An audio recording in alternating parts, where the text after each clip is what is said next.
Welcome aboard. It's Captain G with the Allies Turn 6, and this is the Between the Axis and Allies turn where we go over everyone's buys and talk about the units unique to this game. So the Italians with their buy, not a lot this time, but it rarely is for them. They paid off the damage to their military base in North Africa. They built a third military base in North Africa as well, so they can produce 3 infantry directly on the borders with Cairo. They produced 1 Basigliere, 2 of their medium tanks. They produced 4 infantry and 1 fighter. So that was Italy, nothing necessarily new or unique there. The Germans, the same basic buy for their minor allies, artillery Bulgaria, another medium tank for Romania, and infantry for Hungary and Finland. Germany itself has some new units here now. The 1 elite SS infantry, the 2 Panzer Grenadiers, 1 regular infantry. They paid off their damage to the factory in Paris so they could produce right on the Western Front. They produced a sub-pen, which allows submarines to be protected from air attack. They put that in West Germany and quickly pulled their subs into the sub-pen for protection. They built, now the sculpts are off slightly, again we've gone over this, but essentially their highest level Tiger tank, which we're using the King Tiger 2, King Tiger or Tiger 2 tank sculpt, 2 of the Tiger tanks, and 2 self-propelled Hummel artilleries. These roll 2 dice at 2, so again multi-dice attacks for Egg, very exciting to him. And then 1 of the German heavy strategic bomber that rolls 3 dice at 4 in its attacks. Then for the Japanese, 2 SNLF, 1 more amphib. I think this is their 2nd amphib, or maybe the Japanese first and the 2nd in the game. The US bought 1 as well. And the way we're playtesting it for these units, essentially they're like a light tank. So they cost the same as whatever each country pays for a light tank. For the US, for example, it's 5. For Japan, it's 6. Attacks and defends at a 4, but has a +1 during amphibious assaults and provides +1 to whatever accompanying infantry unit. So they can be paired coming off that transport at a bonus, and then it drives around like a light tank. So similar to the way we had house ruled it, Eggman and I, we really like that. We're familiar with that unit, and we enjoy seeing them on the map. Japan, like Italy, bought its 3rd and final military base. He placed that one in Calcutta. 5 regular infantry, 3 artillery. Siam produced their infantry, and then recreating his fleet up off in the north in Japan, a Yamato battleship, 1 aircraft carrier, a naval fighter, and 2 submarines. So that was the Axis buy. I think we've gone over the Yamatos before, so let me scroll you up and we'll go through the planned Allied buys as we enter the turn. And as I have done before, expect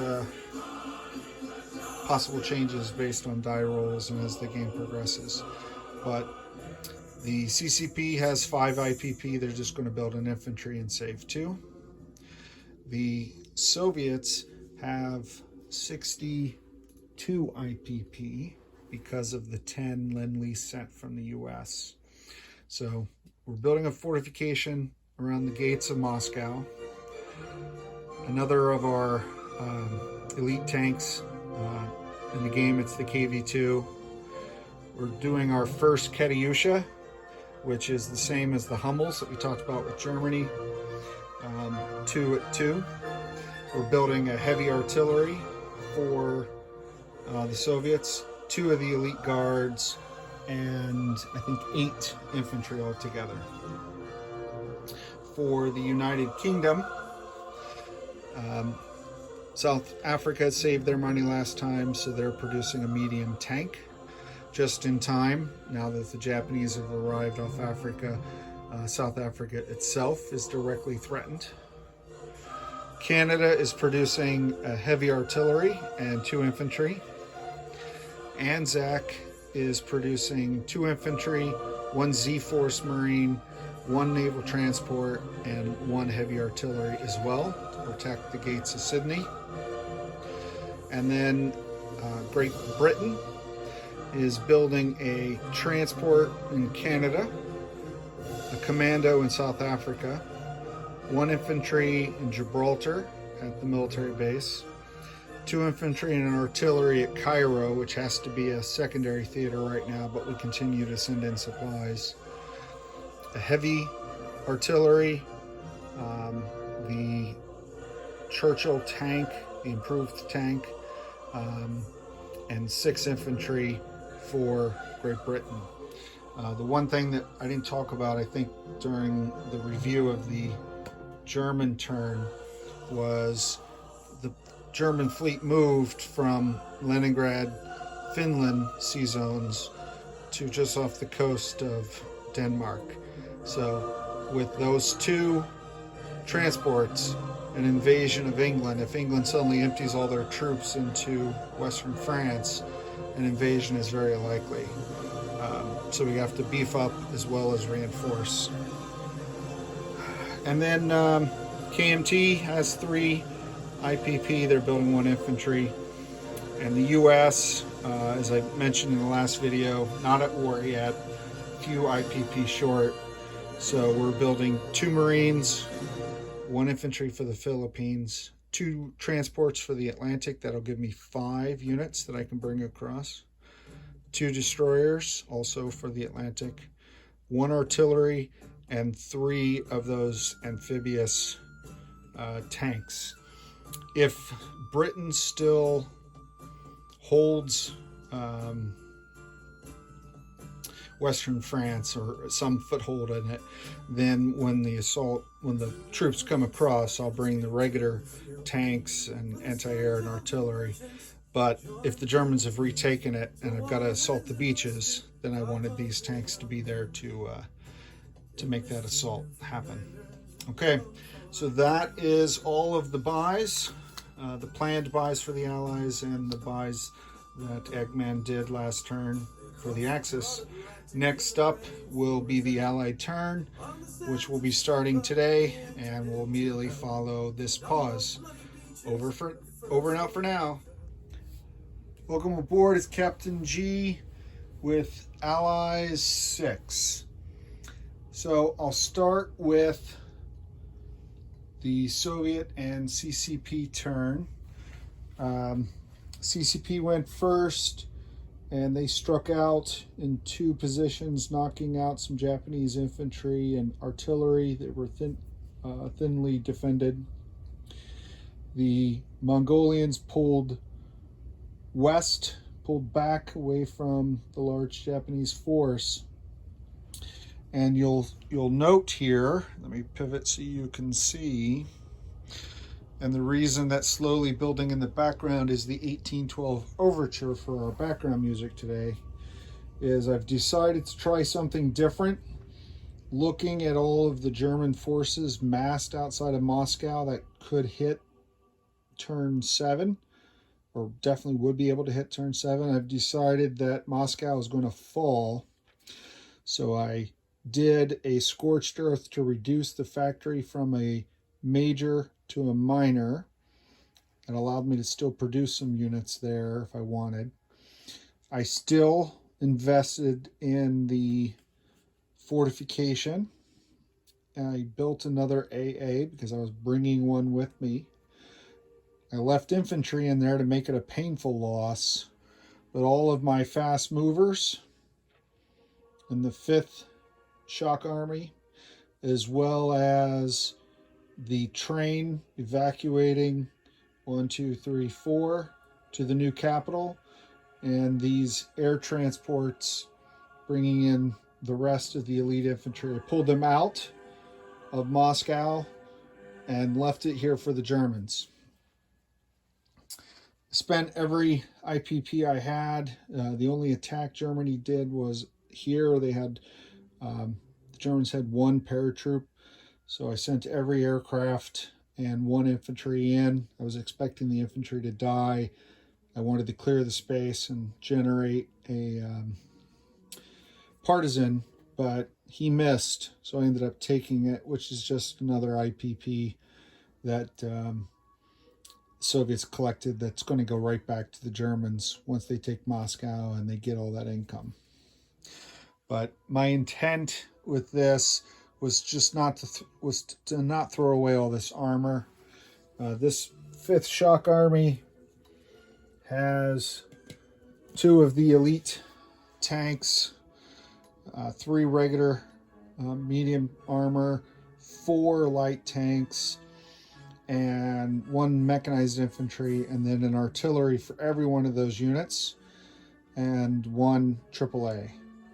So I wanted to preserve this force rather than have them die here and then basically there's nothing left for the Soviets and Germany can move everything this way.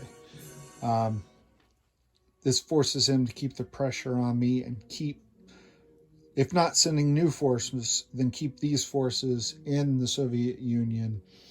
And if he doesn't, then I can push back and sort of do the same thing the KMT is doing to Japan. See how it works. Look, welcome any comments that anyone might have. So again, we're going with the 1812 strategy of Moscow, not the 1941. Let them have the Kremlin. Okay. So with the Commonwealth, did a couple minor pinprick attacks on the Axis. One here worked out very well for us in Africa. He had 2 artillery, an infantry, and a basigliere. I had 1 UK infantry and Anglo-Egyptian Sudan, which had suddenly become nearly surrounded with all these new Japanese units landing in Italian Somaliland, the air in Ethiopia, and all the Italians. So I sent him on a charge into Lower Egypt, and I used all of the air from Cairo to bounce over Upper Egypt and to hit this one and wipe out his forces. I took 2 hits, so I lost this infantry and I lost a swordfish attack bomber, but I kept both my fighters and my bomber. So that worked well. Here in France, it was pointed out to us in the comments that the German rocket attack, I'd misread the instructions. When Egg rolled 2 1s, he didn't get a target select specific units. He got to decide whether he damaged facilities or hit land units. And then I would decide which land units I wanted to lose. So I resurrected my armor and my artillery, sacrificed 2 infantry for that, and that gave me an infantry and an artillery to strike south into Bordeaux with carrier and Gibraltar air coming up this way. My intent in doing that was to try to still have 2 places in France. He'll probably sweep down in Paris, take this easy as well as that, but we'll see. But more importantly, I wanted to kill this coastal gun. So if the Americans do come across and he's got a massive force here, then I could land here if I need to. I wanted to weaken the Atlantic wall further, and it only cost me an infantry. So that worked well. This is, you'll see no cloud of smoke on his factory, but you do see the battle. That's because I sent a fighter escort and a bomber to hit his factory. He tried to intercept. No casualties on either side. And then when we went in for our bombing run, the AA shot down my bomber. So I did not get to damage his factory, and Britain lost their bomber. The only good thing about that is the U.S. already has a B-17 sitting ready to go in New England, and now that they're at war, that will certainly help. Shucked with the French transport, brought up the anti-air to dissuade him from using aircraft. To retake this, I brought over the Canadian armor, so now I have 2 armor, a South African infantry, South African AAA, Canadian infantry, and 5 British infantry. Pretty much emptied, and a mech, and a British mech. So I emptied out Britain, and then with the build that I talked about on the first part of the video, fortified London and Liverpool against this potential amphibious assault. And then in this sea zone, I did it as a combat move, but I'll take guidance and direction from Triple Crown. He has 2 subs that are technically in this sea zone, but he has that sub pen we talked about. So they are in the sub pen being protected from any naval or air attack. So when I moved in, the destroyers detect the subs, so I stopped, but no combat because I can't attack him. So on his turn, he has to attack me or vacate the space, I think. Well, we're not 100% sure. But either way, this is some sort of blocking force in case he wants to land, or, he can go around because I emptied out Scotland for him, but I wanted to protect the 2 factories. And this extra air was the British Spitfire that had flown all the way over the North Pole, basically, to get to Archangel. Now that Moscow's basically given up, flew back to defend the homeland. And that was basically it. Soviets brought their fleet down. Next step for them is to park here, join the Allied fleet. The U.S. has their transports. They rolled 14. They only needed 5. So as I said, they declared war. And that was pretty much it on this side for Great Britain. The only other thing I did on this side, again, trying to harass the Japanese, the Marine Corps flew a fighter squadron down to reinforce the Philippines. So it's just a regular fighter, but it's color-coded with my team, with the Navy and Marine Corps team. So flew a fighter squadron here in the Philippines. Excuse me. And then, pardon me. And then Anzac reinforced more forces here on this island. I had thought about bringing this task force around to try to hit the wounded Japanese fleet that we talked about. But this fleet, even wounded, has more escorting cruisers than the little Anzac task force. And I didn't want to lose it. Its existence obviously is more valuable than taking off a single battleship or carrier. So reinforce, and then I'll either duck under or come back around across the top, because he doesn't have a lot here in range to hit me. A couple destroyers, subs. So I think I can go over here and reinforce and then come back around until the Allies come down. And that's it. That short and sweet, controversial move with Russia, basically throwing in the keys to the Kremlin, if you will. But we'll see. Hopefully this will still cost him something. I don't expect it'll last more than one round, but hopefully I'll take out some air and or get some hits with those infantry in their fortification. That will destroy this factory and force him to be further from his new units flowing in, if he sends any this way.